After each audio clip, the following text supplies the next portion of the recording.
નમસ્કાર વિદ્યાર્થી મિત્રો, ધોરણ 12 કોમર્સ વિષય અર્થશાસ્ત્ર ચેપ્ટર નંબર 7 વસ્તી એના વિશે આપણે છેલ્લા લેક્ચરમાં અભ્યાસ કર્યો.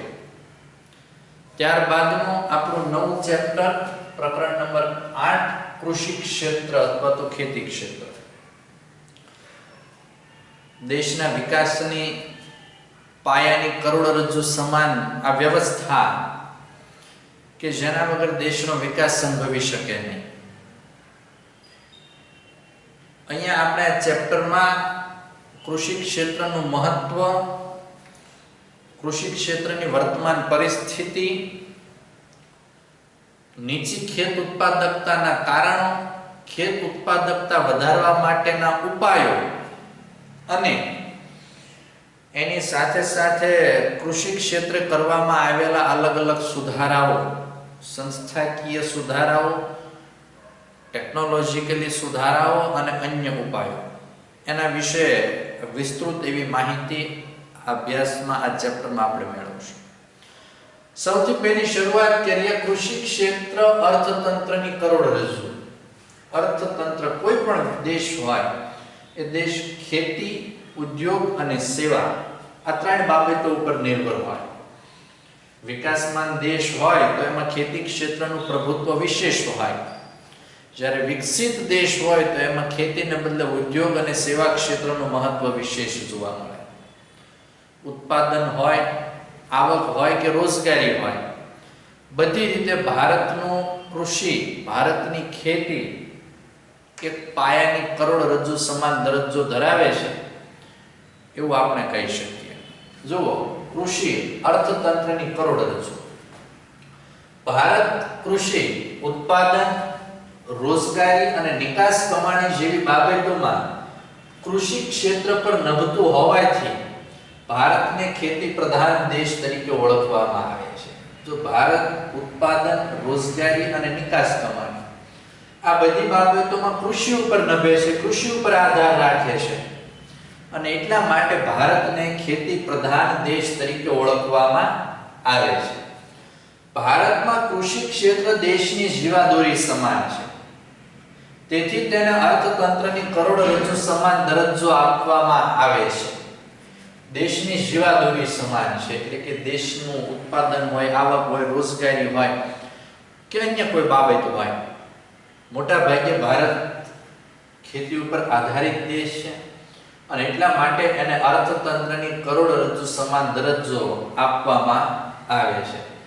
ભારતીય અર્થતંત્રના વિવિધ ક્ષેત્રો કૃષિ ઉપર અવલંબે છે. વિવિધ ક્ષેત્રો જેવા કે ઉદ્યોગ અને સેવા ક્ષેત્ર. એટલે ભારતીય અર્થતંત્રના વિવિધ ક્ષેત્રો કૃષિ ઉપર અવલંબે છે અથવા તો આધાર રાખે છે. જો કોઈ કારણસર ભારતમાં કૃષિ ક્ષેત્ર નિષ્ફળ જાય તો લોકોનું જીવન ખૂબ જ પ્રભાવિત થાય છે. જો કૃષિ ક્ષેત્ર નિષ્ફળ જાય તો ખેતીમાંથી જ ઉદ્યોગોને કાચો માલ સામાન મળે છે. ઉદ્યોગોની સાથે રિલેટેડ સંલગ્ન એવું સેવા ક્ષેત્ર એ પણ નિષ્ફળ જાય. એટલે જો કોઈ કારણસર ભારતમાં કૃષિ ક્ષેત્ર નિષ્ફળ જાય તો લોકોનું જીવન ખૂબ જ પ્રભાવિત થાય. તદુપરાંત દેશની વસ્તીનો મોટો ભાગ ગ્રામ્ય વિસ્તારમાં વસવાટ કરતો હોવાથી એમ કહી શકાય કે જો ખેત ઉત્પાદન નિષ્ફળ જાય તો દેશની મોટા ભાગની વસ્તીની આવકને માઠી અસર થાય. અને જો દેશની મોટા ભાગની વસ્તીની આવકને માઠી અસર થાય તો તેઓ જે ઔદ્યોગિક વસ્તુના મોટા ઉપભોક્તા છે, ઉપભોક્તા એટલે વપરાશ કરનારાઓ, તેઓને તેમની ઔદ્યોગિક વસ્તુની માંગ ઘટાડવી પડે. એટલે કે ખેતી જો નિષ્ફળ જાય તો એની અસરો લાંબા ગાળાની અર્થતંત્રના તમામ ક્ષેત્રોને થાય. એટલે દેશની વસ્તીનો મોટો ભાગ ગ્રામ્ય વિસ્તારમાં વસવાટ કરે છે. લગભગ 70% જેટલી આબાદી ભારતની હાલની તારીખે ગામડાઓમાં વસે છે. એટલા માટે એમ કહી શકાય કે જો ખેત ઉત્પાદન નિષ્ફળ જાય તો મોટા ભાગની વસ્તીની આવકને માઠી અસર થાય. ખેતી નિષ્ફળ જાય, વરસાદ બરાબર ન પડે, અનિયમિત પડે, યોગ્ય ન પડે તો ખેતી નિષ્ફળ જાય અને પરિણામે વસ્તીની આવકને માઠી અસર. જો દેશની મોટા ભાગની વસ્તીની આવકને માઠી અસર થાય તો 70% લોકો છે મોટા ભાગે ઔદ્યોગિક વસ્તુના ઉપભોક્તાઓ છે અથવા તો વપરાશ કરનારાઓ છે. તો તેઓને તેમની ઔદ્યોગિક વસ્તુની માંગ પણ ઘટાડવી પડે. આમ કૃષિ ક્ષેત્રની નિષ્ફળતા ઔદ્યોગિક અને સેવા ક્ષેત્રને નિષ્ફળતા અપાવે છે. પરંતુ જો કૃષિ ક્ષેત્ર સફળ નીવડે તો દેશ પ્રગતિના પંથે અગ્રેસર. ખેતીની નિષ્ફળતા ઔદ્યોગિક ક્ષેત્રને તો નિષ્ફળતા અપાવે છે, પણ એની સાથે સાથે એની સંલગ્ન એવી પ્રવૃત્તિ એટલે કે સેવા એને પણ નિષ્ફળતા અપાવે. પણ જો કૃષિ ક્ષેત્ર સફળ નીવડે તો દેશ પ્રગતિના પંથે અગ્રેસર. આ કારણથી કૃષિને દેશની કરોડરજ્જુ કહેવામાં આવે છે. એટલે તમને પરીક્ષામાં 3 માર્કનો સવાલ પૂછવામાં આવશે કે કૃષિને અર્થતંત્રની કરોડરજ્જુ ગણવામાં આવે છે, વિધાન સમજાવો. તો આ બધી બાબતો આપણે વ્યવસ્થિત રીતે લખવાની રહેશે. હવે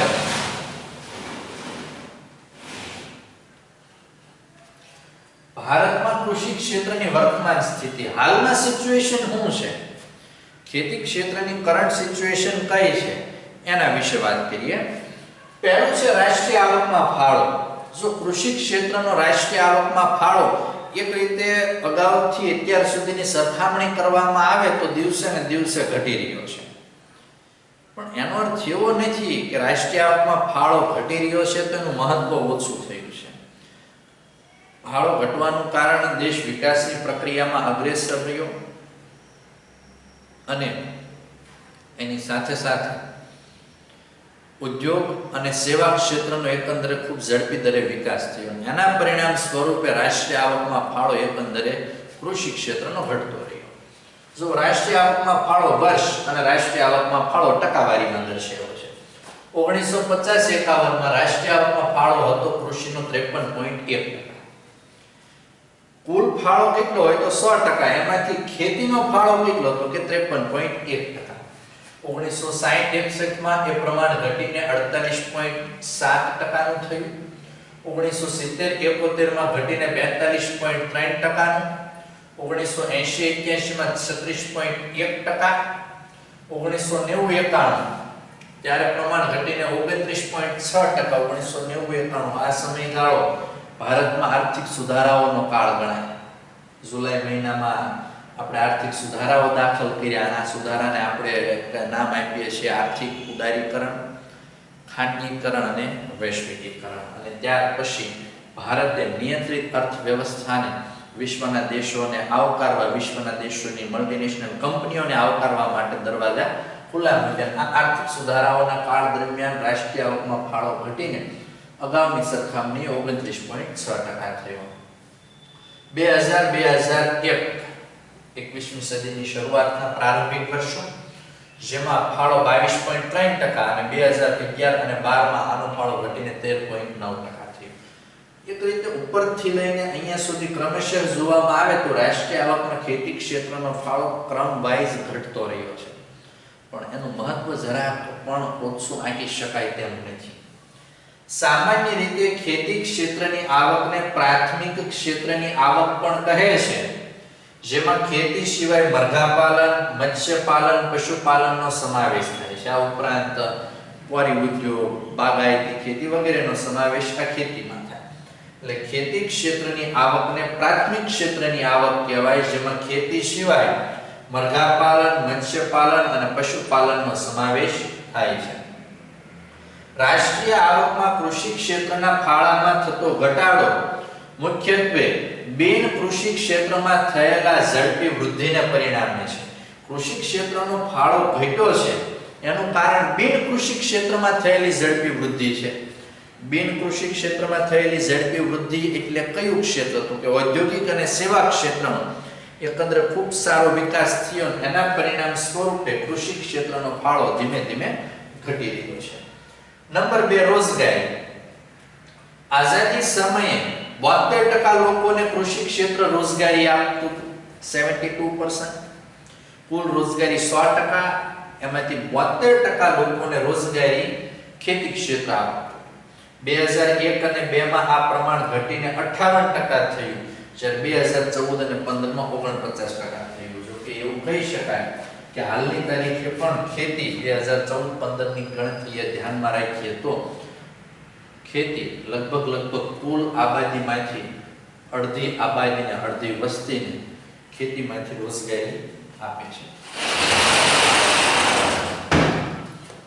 આઝાદી બાદ ભારતીય અર્થતંત્રમાં વિકાસ ઝડપી બનતા ખાસ કરીને ઉદ્યોગો અને સેવા ક્ષેત્રનો વિકાસ એ કૃષિ કરતા ઝડપી બનતા કૃષિ પરનો રોજગારી માટેનો આધાર થયો છે. આઝાદી બાદ 1947 માં જ્યારે આપણને આઝાદી મળી ત્યાર પછી અર્થતંત્રમાં વિકાસ ઝડપી બન્યો અને ખાસ કરીને ઉદ્યોગ અને સેવા ક્ષેત્રનો વિકાસ એ કૃષિ કરતા ઝડપી બન્યો. પરિણામે રોજગારી માટેનો આધાર એકંદરે ઘટ્યો. નંબર 3 નિકાસ આવક. નિકાસ એટલે આપણા દેશમાં ઉત્પાદિત થતી વસ્તુને આપણે બીજા કોઈ દેશમાં વેચાણ માટે મોકલીએ તો એને આપણે નિકાસ કહીએ. કે ભારતનું કૃષિ ક્ષેત્ર વિભિન્ન જરૂરી ચીજવસ્તુ કે જે દેશમાં ઉત્પાદિત થતી નથી અથવા તો ઓછી ઉત્પાદિત થાય છે એવી વસ્તુની આયાત કરવા માટે વિદેશી હુંડિયામણ મેળવી આપવા માટે જરૂરી નિકાસો દ્વારા દેશમાં પોતાનો ફાળો આપતું રહ્યું છે. એટલે કે જે વસ્તુ આપણે ત્યાં ઉત્પાદિત નથી થતી એવી વસ્તુઓ વિદેશોમાંથી મંગાવવા માટે જે વિદેશી હુંડિયામણની જરૂર પડે છે તો આવું વિદેશી હુંડિયામણ આપણને કૃષિ ક્ષેત્ર કમાવી આપે છે. એ કૃષિ ક્ષેત્રની બહુ મોટી ઉપલબ્ધિ કહી શકાય. દાખલા તરીકે ચા, મરી મસાલા, ફળ વગેરેની નિકાસ કરીને કિંમતી વિદેશી હુંડિયામણ કૃષિ ક્ષેત્ર દેશ માટે મેળવી આપે છે. આપણે ત્યાં ઉત્પન્ન થતું ચા, મરી મસાલા કે ફળ ફળાદી આ બધી ઉત્પાદિત થતી વસ્તુ આપણે વિદેશોમાં નિકાસ કરીએ અને નિકાસ કર્યા પછી એની જે હુંડિયામણ મળે આપણને વિદેશી હુંડિયામણ એ કૃષિ ક્ષેત્ર દેશ માટે આપણને મેળવી આપે છે. જેમ કે આઝાદી વખતે 70% કૃષિનો નિકાસ આવકમાં હિસ્સો હતો જ્યારે 2013 અને 14 માં ઘટીને 14.20% થયો. જો કે આઝાદી બાદ વિકાસ પ્રક્રિયામાં ઉદ્યોગો અને સેવા ક્ષેત્ર અગ્રસ્થાને રહેવાથી કૃષિનો નિકાસ આવકમાં ફાળો ઘટ્યો છે.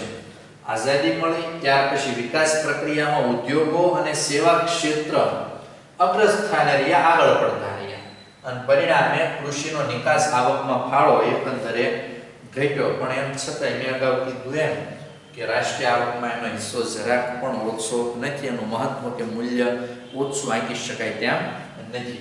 તો અહીંયા આજે આપણે મુદ્દા નંબર 3 સુધી રાખીએ. મુદ્દા નંબર 4 થી હવે પછીના લેક્ચરમાં અભ્યાસ કરશું.